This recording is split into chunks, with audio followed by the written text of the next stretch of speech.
So welcome to another wargame review from theplayersaid.com. My name's Alexander. And I'm Grant. And today we're taking a look at a brand new wargame called The Great Northern War. What Northern War? I don't know. Oh, okay. The Great Northern War. Oh, you know. That Great Northern War. Yeah, it's... Not sure it's a war that we've played a lot of games on. Without hesitation, Without a doubt. I have played Zero. no war games on this. But it is a war between Sweden And the Swedish Alliance. And against the Anti-Swedish Alliance. Which is like Russia, Prussia. Russia, Saxony, and Poland are All initially together. involved in that coalition. And it's like 1700 to like 20 or something like that? 1721. Yeah. So this is, okay. So unique. Yes. So this is a two-player, point-to-point movement game from a company called CSL, Conflict Simulations Limited. It's designed by a gentleman by the name of Ray Weiss. We've played a couple of his games. We have. Including Rostov 41, which was excellent. One of my favorites of the SCS. I think we played his 1950 Korea, the Forgotten War. We did. Also really cool. And he We had play his... In Cotets, blah, blah, blah. yeah. In Villiers. What was that called? I don't remember. It was the rear guard action of the British Army. Viers Cotteret, I think. Yeah, whatever. Whatever. And then we played, didn't we play Verdun game or something? Yeah. We had it. I thought we played it. We've had a lot of his games in and out. Five or six. Anyway, yeah, he's designed a bunch of different games, but this is his latest offering. CSL is his little company, and he has them printed through a third-party printer. I do not know who that is. It does not say on the box at all. Nope. And I looked on BGG and it didn't have, which it normally doesn't. Whoever it is, you know, Yeah. think about these kind of small print-on-demand type games. It's in that kind of a little flimsy box, but the components, all things considered, are pretty nice. I would guess that this is the same printer that places like Tiny Battle Publishing use, because their boxes are kind of this similar style. Yeah, and I don't know who they use, but I don't it either. could be right. But the yeah, okay. Were the counters a similar stock? Yes. Okay. And that's why I say that. Yeah. These are exactly the counters that Tiny Battle And I can Publishing. see that. Yep. There's like 5 counters and I didn't use them. Yeah. We had lots of wooden pieces with stickers on a point-to-point map, and it's really a card-driven game in a very different way to CDGs. So yeah, you could be right on that, huh? It's a guess. But I think what you're trying to say here is pretty good quality in the print area.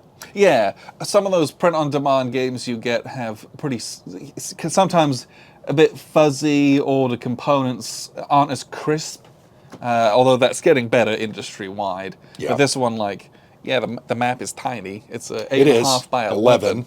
but everything is clear and readable, albeit small, but it's not...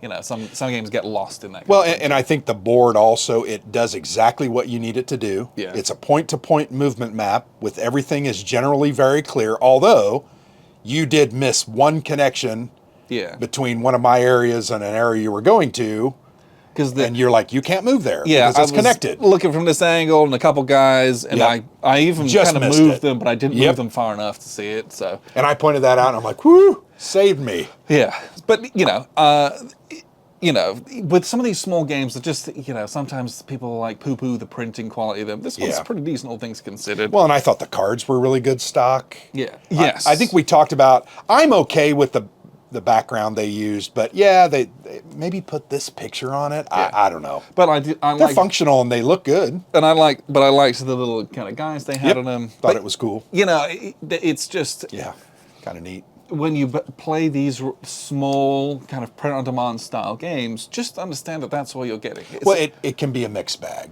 Yes. This one's a pretty good one. But this was a pretty good one. And I would also say this game, lots of wooden bits, right? Yeah. These are Leader Army Corps cylinders, and they're good, chunky wooden cylinders. With a nice little sticker on that looks good. Great, well-printed sticker. There's nice little pawns for the different tracks and the markings.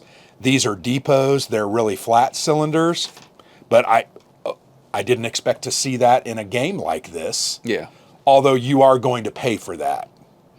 Your shipping and your paying for this wood to be put in.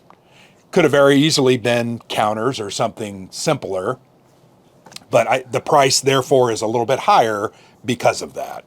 Yeah, and and it's American made. Well, yeah, and I just like to advocate for companies, both the printers and the designers for things like this. Is like, yeah, you might pay a little bit more for maybe a little bit less compared to the big boys, but you're also, you know, you're playing a unique game. It's supporting a small designer and a smaller industry, and I think there's merit to that if you can get on board with that as well. Well, and even better than that, the game was good. Yeah, this was a fun, very interesting little game. Very interesting, on a unique subject with a unique approach. Very tactical and strategic decisions abound in the game. It is a trick-taking game, so we're kind of playing a war off. Yeah. But I remember when I read the description, I was like, oh, that doesn't sound that great. But now that we played it, I'm like, oh, okay, it makes perfect sense. It's not war in the sense of normal war, although it is. Well, one of the parts of the game is. Right. But it's also throwing in suits that are trumps that are randomly determined every turn by a card draw, which was kind of cool. And you have those two little preparation tricks where you can try and fish for a couple things and make your hand a bit better before you dive into that round. Yep. There's neat parts to it for sure. Absolutely. But yeah, so we're going to talk about this kind of card system. Basically, there's a deck of like of face cards. I think there are 40 of them, right? Yeah, it's a full deck of face cards, but you take all of the actual queens, kings, jokers, and aces. Because those have like text. Those are events, basically. Yep. Those are separate from a tableau that you can try to bid on them for. The only thing that confused me about those they're called decision cards. Yes. Is they had a suit, and I kept wanting to play them as a suit, but that's not their purpose. No. They're in essence a secondary hand to your main hand. Yeah. Now you should hold them together.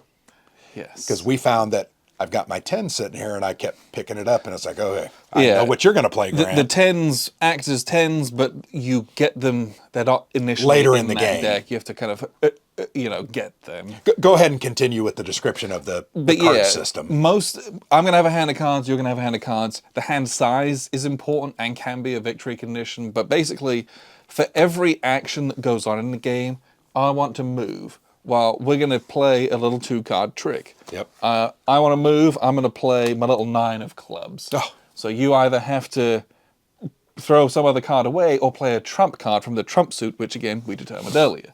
And if I win, I get to do my little move and execute my move normally.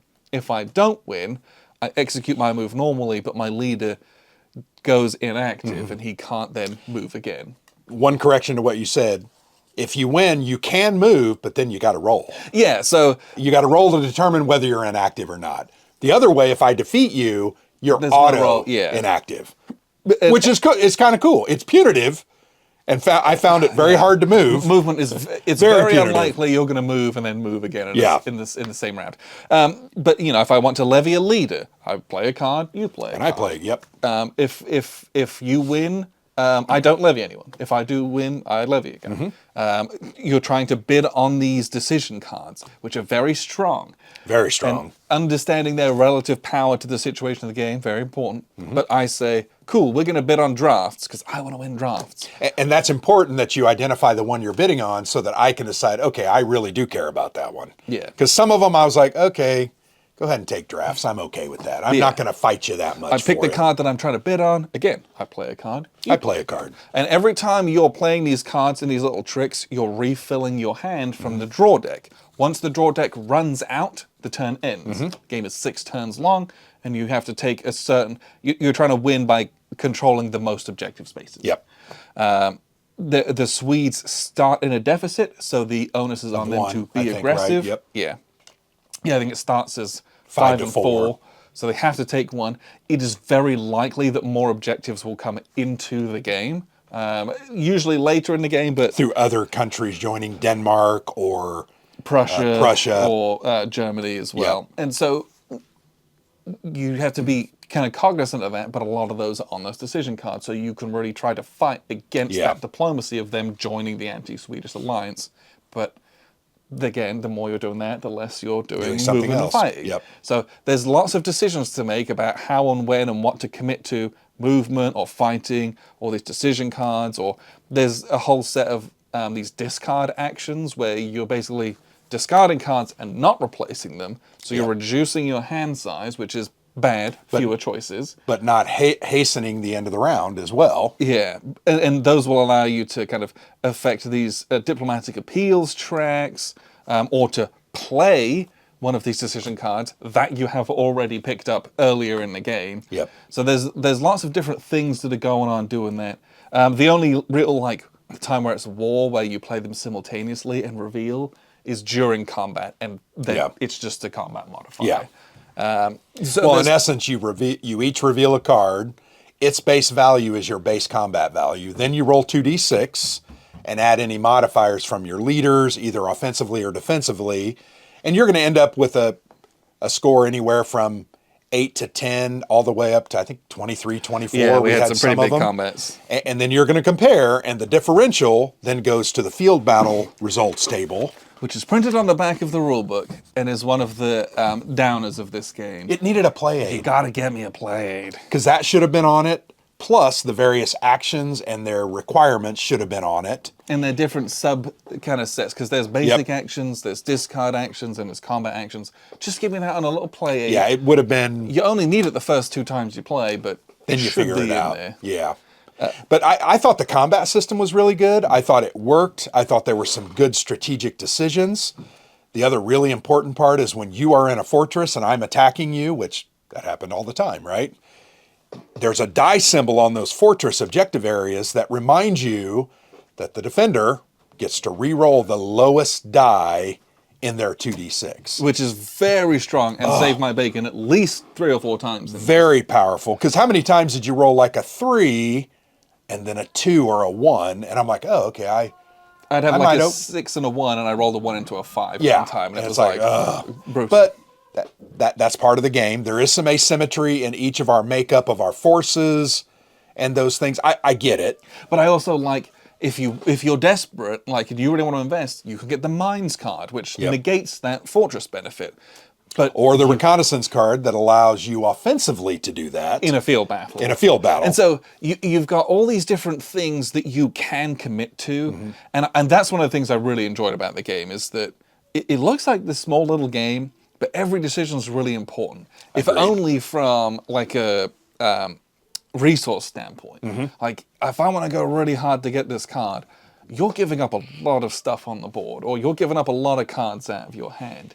Or if I'm ignoring that and just doing all this, look at all these bonuses I'm ignoring and maybe allowing my opponent to pick up. So you got to be really careful about how much, when, and to what you commit things. I think that's a real positive in this, again, small format game that some small format games don't offer you very much. I think the other thing I would say about the strategic situation is it's such that I feel like the Swedes, who are they're the one that the onus is on them to go out and take the fight to them. But I think there's really 2 or 3 different ways that you can approach it, right? You could go to what would be the east, and I'm trying to remember, Novgorod, take that and then put pressure over here, or you can just hold this area and really go for Krakow and Warsaw. I liked that I had those choices, right? And I went to the east, ultimately ended up working out for me, but I enjoyed that there actually was a couple different ways that I mean, you've only got 2 or 3, but it's not like I have to go the same way every single time. And I enjoyed that. So I also like that. I know like 2 things about this war. Okay. I know that it was kind of like Peter the Terrible or something like that. And then Catherine the Great kind of followed up during this time.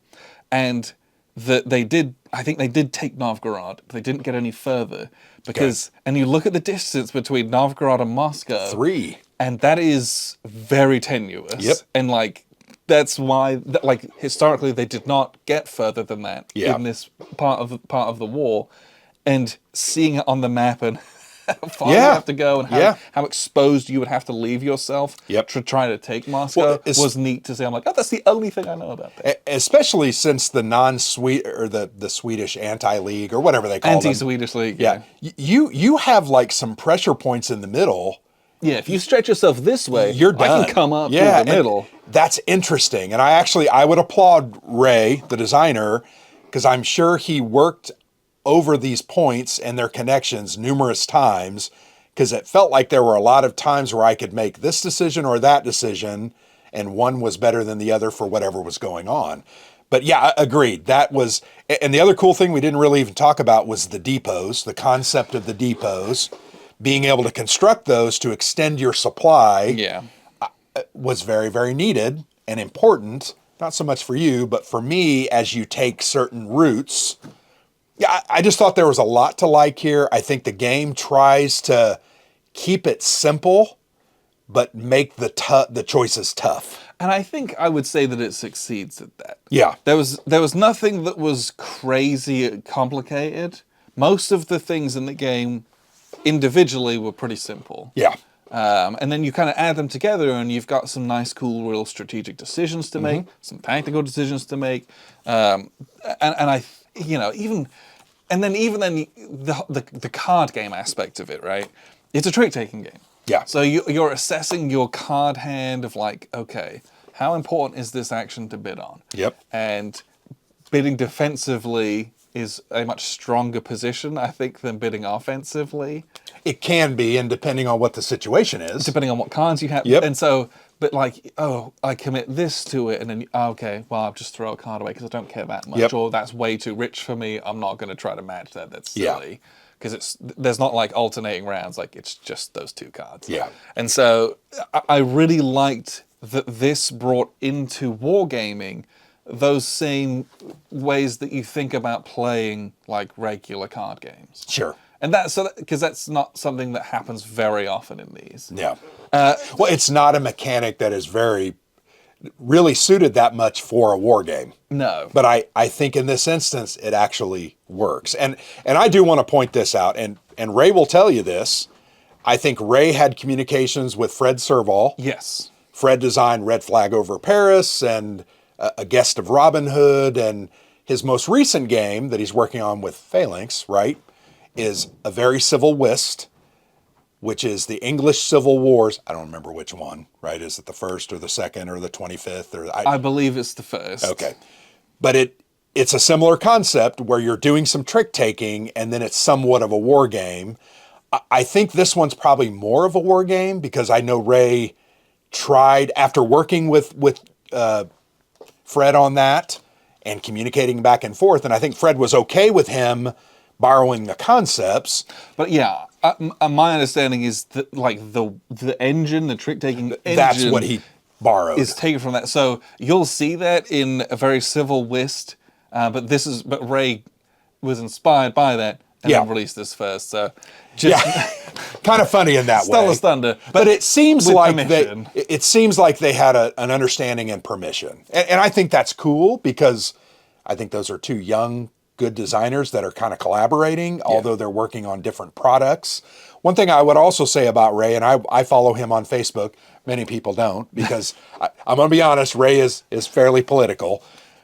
But he has played dozens and dozens and dozens of non-traditional war games over the past, say, 18 months. Yeah. And I see that on Facebook, but he's taking those elements and he's trying to figure out how to make them into a war game. And I think that's cool because what's that lead to?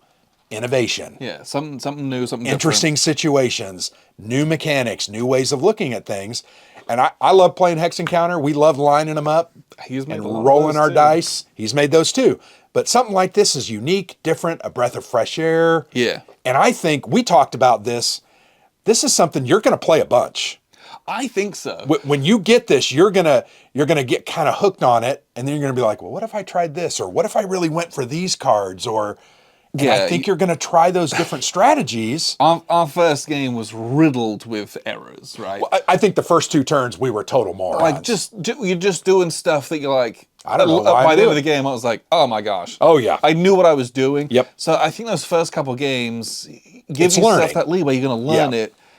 but it takes about 2 hours to play. It's about 15 to 20 minutes a turn. And we actually I think we took longer than that, but we had our normal usual discussions. We had a dinner break. And early we're learning. Much slower. But we think 15 to 20 minutes per turn, because that represents anywhere from 10 to 12 card plays, give or take. And the reality is it's going to be closer to that 9 to 10 range each in a turn. And you're going to do that 6 times. Yep. So there's not really a way to speed that up, because you don't want to play loosey-goosey. You'll lose the game. Well, and you have to consider everything. You have to consider exactly what your opponent is trying and wanting to do, how that affects you, and then whether you even have the cards or the ability to confront that, and then make that decision. If I confront this, I'm probably not going to be able to stop him doing something else. But you have to make those decisions from time to time, depending on what's going on the board. And the reality is the game play is in that card. Oh, it is, yeah. Right? This was the most interesting part of the game. Yeah, it fuels this. Yep. But this is the part where it's like, yep. What do you have? What do I have? Absolutely. And trying to evaluate the importance of what it is that we're bidding on. Yeah. So the back of this box says it's a 4 out of 10 for solitaire play. It's a 1 out of 10. You're not going to play the solitaire. I mean, you could, but everything. You would have to do something like your solitaire opponent. You would just have to draw a card for him, right? Which is meaningless. Yeah, I get it. I think it's you really lose about everything that's cool in this. It's about the strategery and. Yes. What is Alexander doing? And it's like, that's what makes it good. What do I have? What have I seen played? Sure. What does he have? Right. You get into some of the card counting, especially when you're considering like, okay, at least I can memorize which high value trump cards. Oh yeah, no doubt. Done, right. Yep. So well, how many times did I say out loud? Because we do this all the time. Sometimes I wish we would record every playthrough because it's hilarious. The trump card? But I'm like, okay, I know you have this 8, and I know in my hand I've got a 9, which is the highest trump card that we've seen because the other one was already played. Yeah. And I'm like, okay, I also have a 7 in my hand. So it's like those kind of out loud thinking and discussions were the best part of the game. Yeah. I just thought it was really cool. Yes, it was. So just if you're looking for the solitaire, it's probably not going to happen. But I think this is one of those games, because it's an hour and a half, 2 hours. It's 2 hours. Yeah. You're going to get it to the table more often, and it's so intriguing that I think it is going to reward you to play and play and play. And it's a little bit addictive. I mean, I was kind of like, oh, I want to see what's the next turn going to bring. Yeah, I want to play this again. Yeah. But I also very desperately now want to play a very civil whist. Absolutely. Because I'm like, knowing that there's another one of these coming is exciting because of how different this was from everything else that we've played. Yep. And it was just fun. I had a really good time. Yep. Bringing in outside mechanics into a war game was really fun.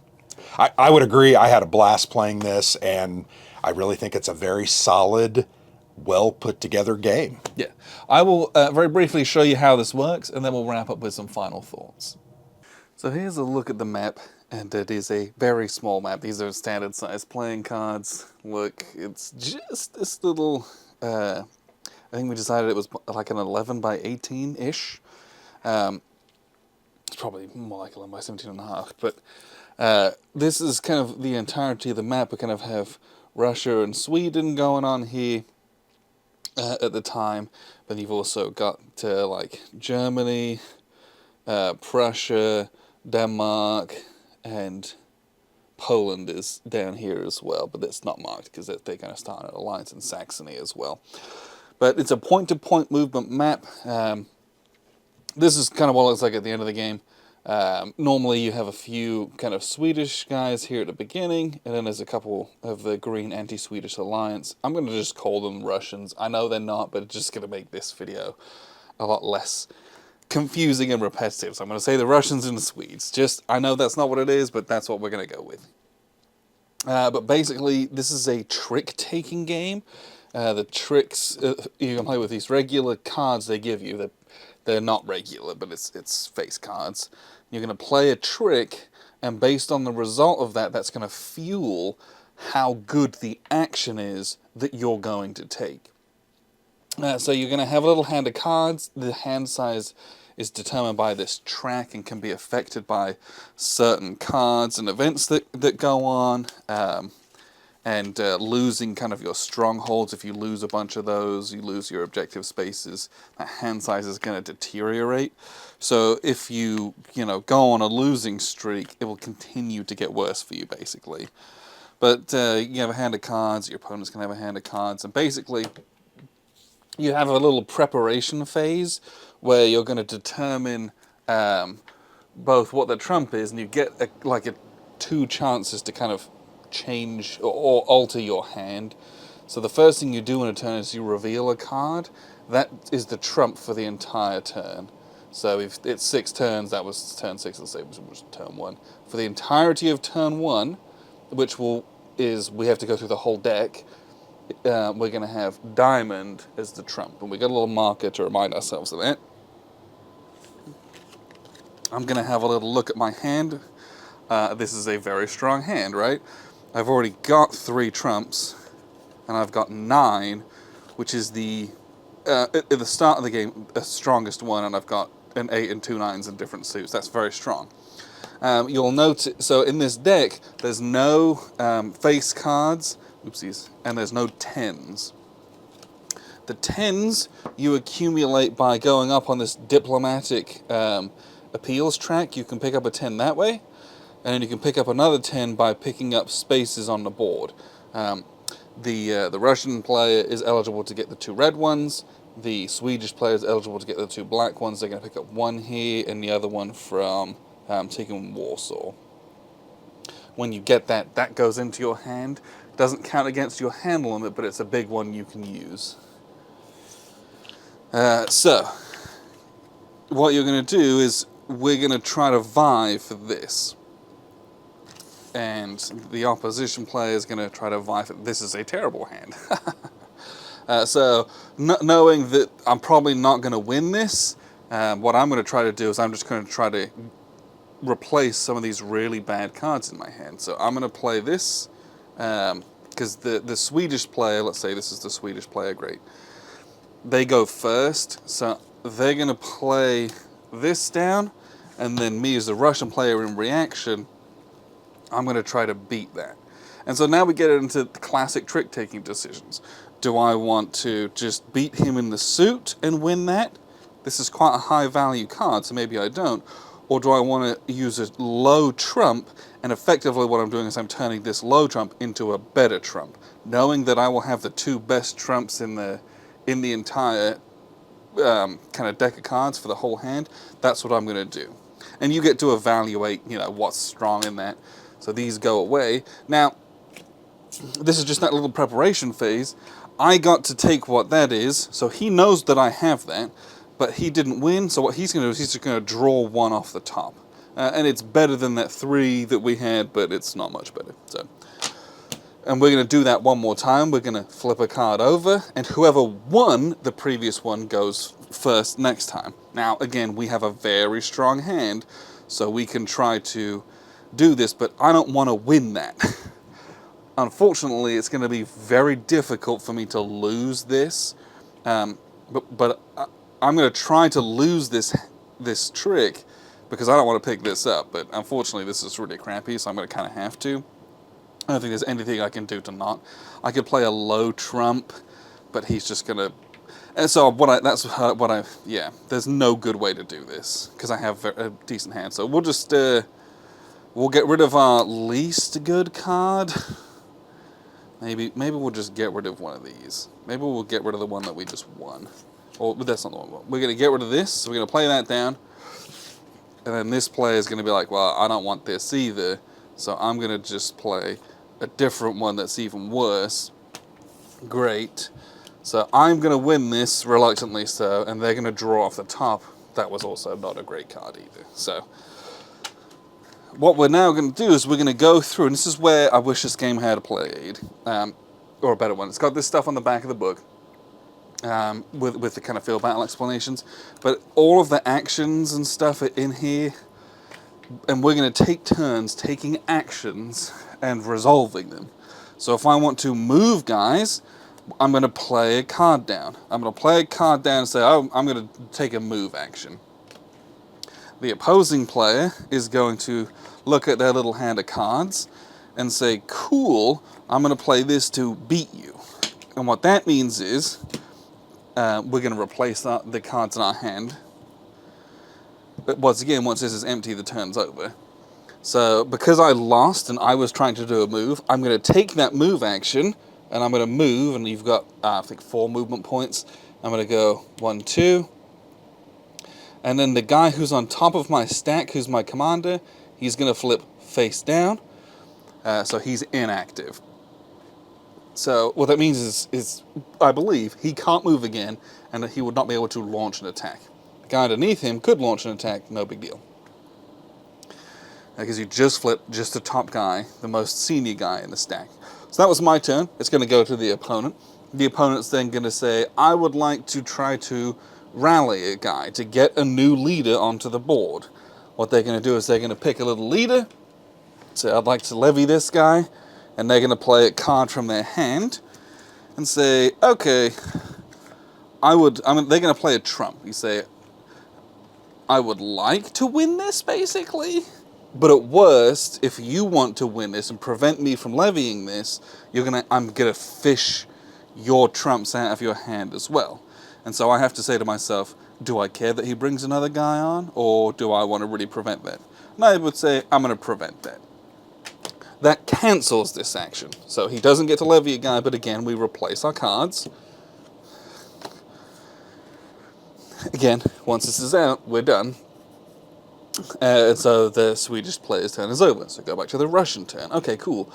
What I might do is I might say, well, I want to go up on this diplomatic appeals track, and so I'm going to look at my hand of cards, and I have to play equal to or greater than a red 6, and then I will move up to 7.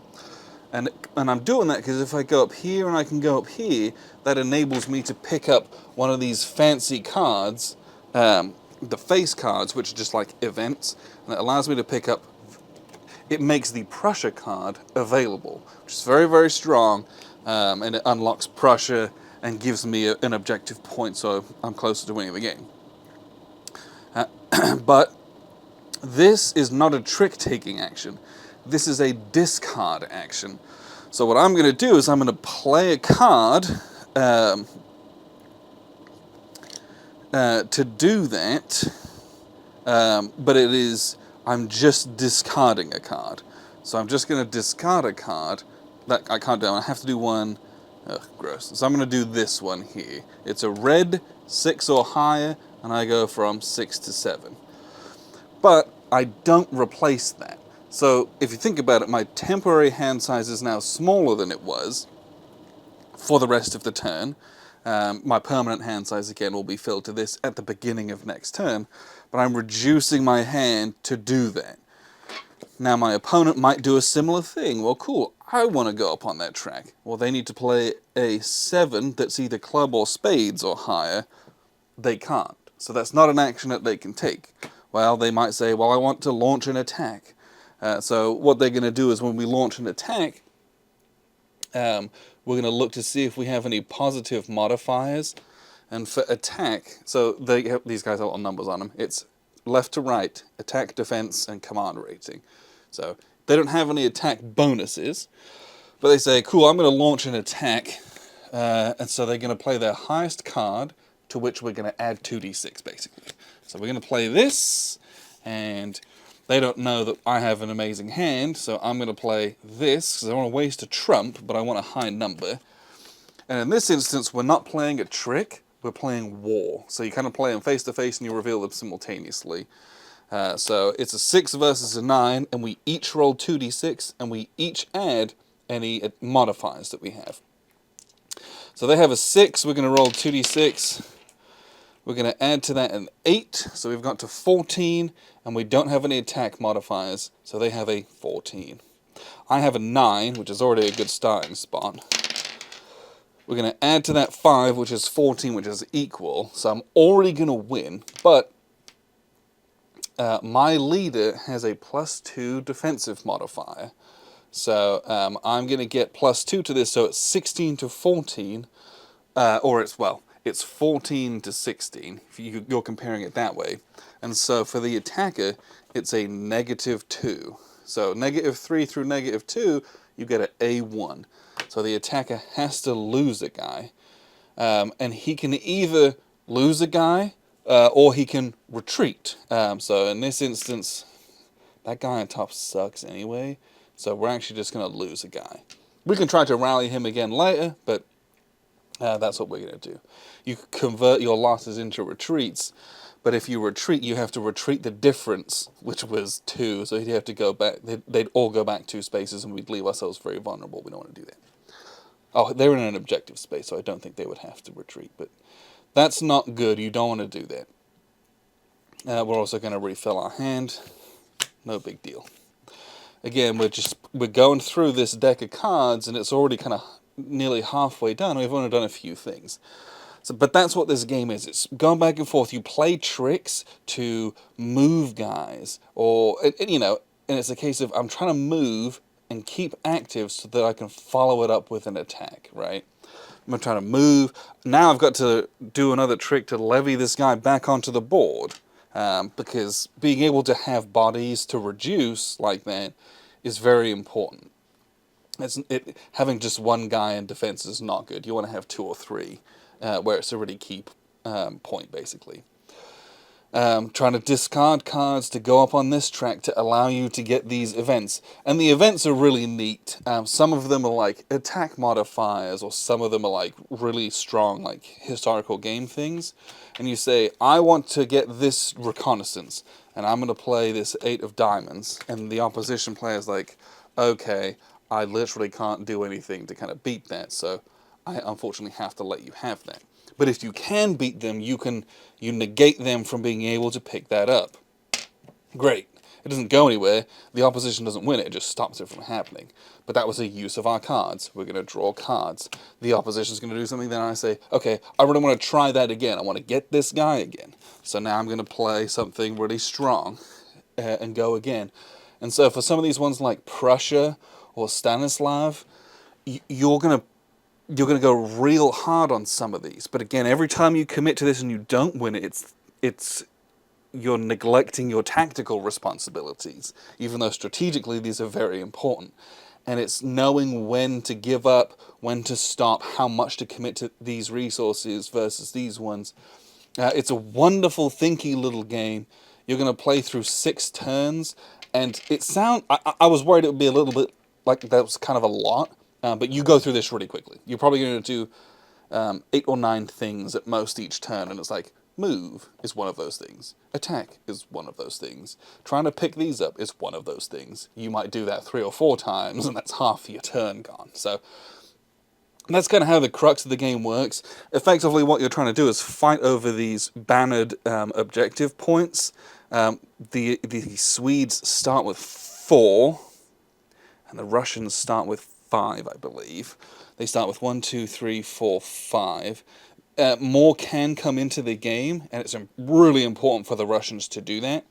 Otherwise, if they can't bring those other ones in, they might get... it's a 1-point game otherwise, right? There's 9 objectives initially. If you lose 1, you could lose the game.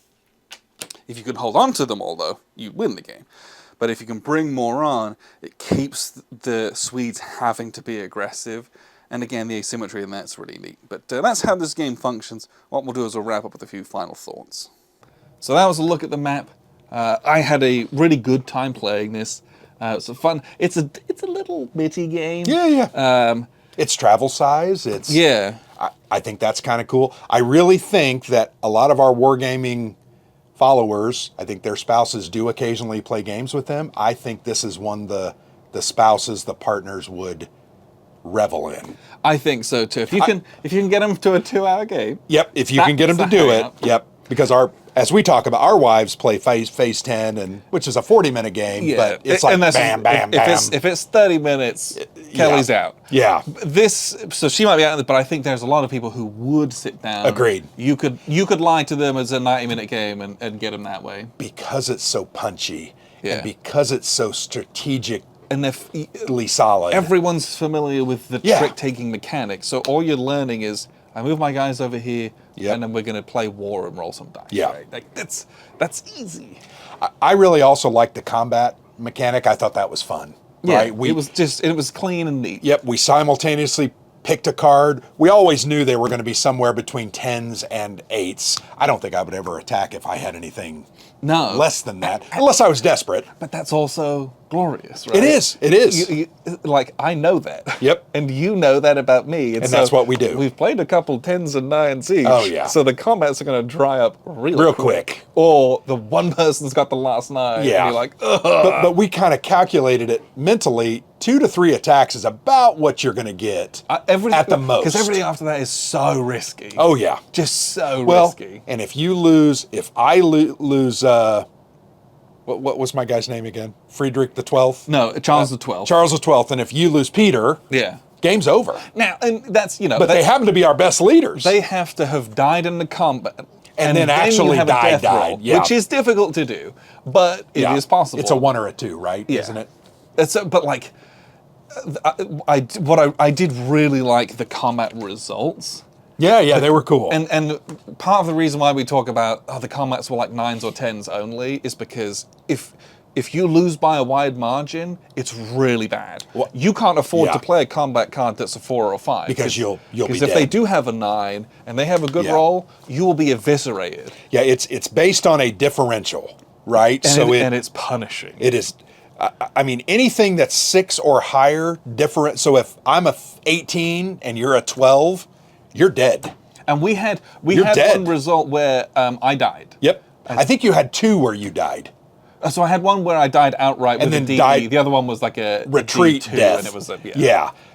It's just interesting. And then the attacker's bad too. If you screw up your rolls, Oh, yeah. which several times on those fortresses, It flip flops the other way, and so you have to think about it. so you that's really not have just to consider us it. being conservative with our attacks. Yeah. The CRT will punish you if you are flippant with that. If you can see that. If only But it was on a play aid. Yeah, it's pretty small too. There was a couple boo-boos in the rules. Well, when- a card would say it was 7, and in the rules it specifically said 9. Yep, and we've no idea which one's right. So that must. I think we went by the card. We didn't did. we? We went by the card. but like. But that may need to be cleaned up in a second edition, or The other thing is that they are not explicit about the definition of inactive. yeah, we had to make an adjudication. Yes, that a leader that was inactive cannot move again. That Doesn't- seems pretty intuitive. I think that's right. Doesn't involve in combat, meaning his bonuses don't work. They can't. They can't do a combat, and their adjacency bonuses don't. Which Yep. that is explicit. It does say that. Yep, And it does say that if it's in a siege, they do count. it was clear on that. It says that, but it doesn't say whether or not they can launch an attack or whether they can Yep. participate. It's not as Crisp, clear yep. and crisp as it should have There been. were probably 3 or 4 points where we had to discuss Yeah. because the language was either not quite clear. Oh yeah. The other one was about the queen cards, the drafts. Yeah. Where it was like, I'm pretty sure it's saying to restore like Hand a size. temporary hand size. Yeah, temporary hand size, not permanent hand size. But Which is a again, difference. It just doesn't really say. Sure. Or It needed to be clearer. The way the sentence is phrased isn't great for interpretation. Oh yeah. Yeah. And there was the other one was where we were talking about you must match suit. Yes. And then they've got some brackets explaining something, Yeah. and then close You're like, brackets. oh. If you want to win. Yeah. Instead of like it's like, why did you put that there? Put that at the Yeah. end of the sentence. So, And that was the interesting thing. I've played a lot of trick-taking games over my life, mainly euchre, right? You've never played euchre. I have not. I feel bad for you. That's a game we need to play. Kelly probably knows it. We need to get together sometime. It is a blast because it's simple. But I was thinking when you led a trump, in my mind, the first couple rounds, I was like, I got to play a trump. And we read that rule book a couple different times, and I finally was like, no, you don't. No. Only if you want to win. yeah. I don't care about winning this. But only if you want to win is after a bracketed yeah. sentence clause in between those two things. I think the Oh, rule gosh. book just needs a little more fine tuning, and then coordinating some of the text on the cards with the rules, or vice versa. But other than that, I thought the game was fairly easy to learn. Yep. We picked it up fairly quickly. The strategy was what took the longest, but that's a sign of a good game. You shouldn't be able to figure it all out at the beginning. And ultimately, in the end, we had an enjoyable time playing the trick taking, mashing it up with the war game and the control and the attacking and the sieging. It was fun. Yeah, I had a good time. Strategically, it was interesting. Yep. It was a 1-point game in the end. Yep. And I think it was only ever going to be a 1-point game. Well, and we had a long discussion about some of these cards. The Prussian card, wasn't it Prussia? Didn't it say The Prussia card, yeah. That card is brutal. Yeah, so there's lots of considerations in this, right?